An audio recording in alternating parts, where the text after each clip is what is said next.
यशस्वी घोषणा केली आहे. त्याच्यामध्ये जुन्या सगळ्यांचा बेरीज करून त्यांनी तो आकडा केलेला आहे. त्यातले बरेचसे पैसे अजून मिळालेलेच नाही आहेत. आणि मी केवळ कर्जमुक्तीच नव्हती केली, तर 2-3 वेळेला जी चक्रीवादळं आली, पश्चिम महाराष्ट्रामध्ये पूर आला, अगदी चिपळूणच्या बाजारपेठेत सुद्धा मी गेलो होतो. या सगळ्या वेळेला महाविकास आघाडीच्या सरकारतर्फे जेवढी करता येणं शक्य आहे NDRFच्या निकषाच्या वर ती मदत आम्ही केली होती आणि प्रत्यक्ष शेतकऱ्याच्या हातात गेली. एकनाथ शिंदे आले होते. त्यांनी म्हटलं की उद्धव ठाकरे किती वेळा आंबाडा फोडणार आहेत, आमदार पळाले तेव्हा आंबाडा फोडला. मी मागेच बोललोय की गद्दाराला मी उत्तरच देत नाही. त्याच्यामुळे तो गद्दार आहे, त्या गद्दाराला मी उत्तर देत नाही आणि त्याला बोलायची त्याची कुवत पण नाही आणि त्याने बोलू पण नाही.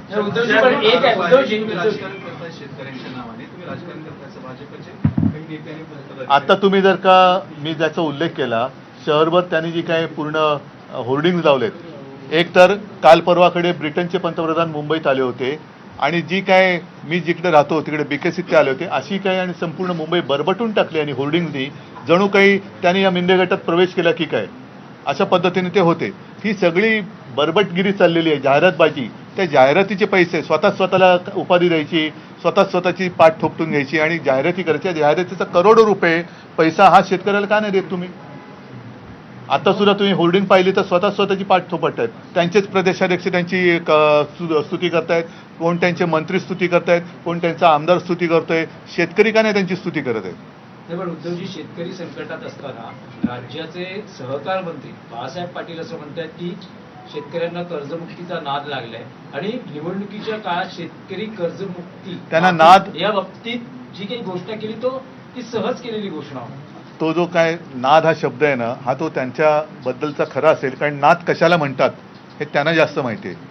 शेतकरी आज आत्महत्या करतोय आणि तो कर्जमुक्त करा हा नाद असेल तर मग या मंत्र्यांना त्यांचं मानसिक स्थिती तपासून घ्यायला पाहिजे. आणि असे सगळे जर का मानसिक स्थिती बिघडलेली लोक कारभार काय करणार?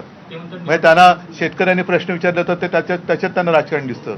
कर्जमुक्ती मागितली तर त्याच्यात त्यांना नाद लागला असं म्हणतं. यांचे नाद अनेक आहेत, एकेकांचे नाद येत आहेत, कोणाचे डान्स बार बाहेर येत आहेत, कोणाचे काय बाहेर येतात, ते सगळे नादिष्ट अशी लोक आहेत. निवडणुकीत आश्वासनं ही देण्यासाठीच असतात तशी दिलेली.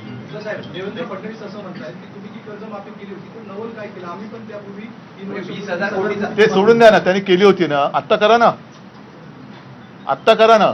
मी काय केलं, तुम्ही काय केलं, आम्ही शेतकरी वाचणार आहे का?